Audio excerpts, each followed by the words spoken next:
हा, बोला. तर आता शकुंतला मॅडमनी खूप सुंदर वाचन केलं. शैलजा मॅडमनी खूप गायत्री मंत्राचं महत्व सांगितलं छान पद्धतीने. आज गायत्री मंत्राचं खूप महत्व असतं. आणि आता आपल्या स्मिता बरांडे मॅडम या PhD ऍस्ट्रॉलॉजी झालेल्या आहेत.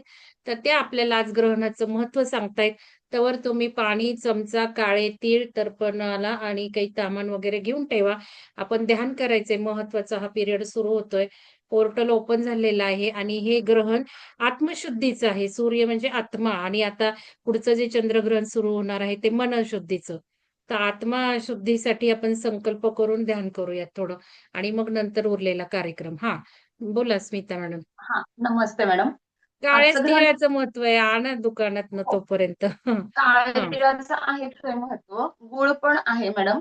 गुळाचं पण दान आहे म्हणजे ते. आजचं जरी ग्रहण आहे हा, ना ते भारतात गूळ आणि दिसणार गहू नसेल दानासाठी.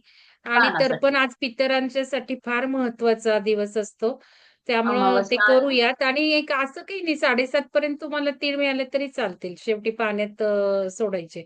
आता नसेल सोडायचे. तर 7:30 पर्यंत आणायला लावा कोणाला तरी. हा. हा. तर ते जरी दिसणार नाही म्हणजे आपल्या भारतात जरी दिसलं नाही तरी सजीव सृष्टीवर ह्याचा परिणाम होणार आहे. दक्षिण अमेरिका, अंटार्क्टिका हा तिकडे होणार आहे हे ग्रहणाचं हे. त्यामुळे सूतक काळ जरी नाही पाळला तरी हे ग्रहणाचा आपण लाभ करून घेऊया असं मला म्हणायचंय. आजची जी कुंडली आली आहे ना ती बरोबर ह्याची आलेली आहे.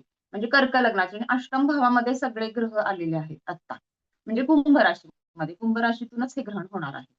तर मला काय म्हणायचं, जेवढी आपण ही शिवसुरदे आणि उजव्या नाकपुडीवर जेवढं ध्यान ध्यान कराल ना, म्हणजे सूर्य नाडी जेवढी आपण ऍक्टिव्ह ठेवून करेल ना तेवढे खूप लाभ होणार आहेत सोहम ह्याच्यावर.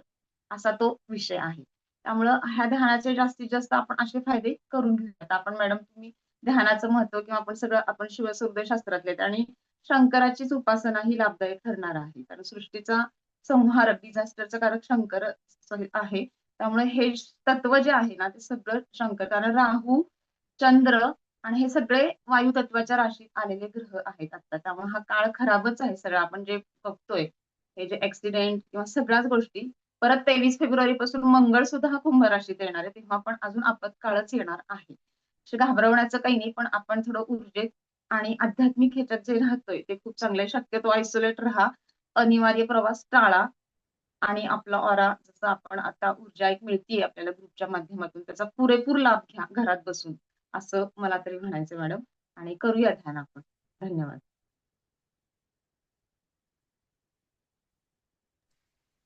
स्मिता मॅडम धन्यवाद. तर स्मिता मॅडमनी महत्व सांगितलंय आजच्या आपल्या याचं सूर्यग्रहणाचं.